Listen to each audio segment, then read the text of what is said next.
So, eto na nga mga kabobo, another food vlog. Budgeted edition. May masarap daw na lugawan dito sa Tagaytay kaya pinuntahan namin ang baby cakes ko. Tara, let's go.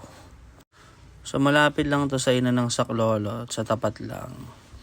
Kasi ito yung parking niya, meron kang view dyan na for free, tapos may parking lot din. So ito na nga yung lugawan. Solid dito mga pards. Sarap ng laman. Umorder kami ng lugaw special tsaka toko at baboy. Let's go.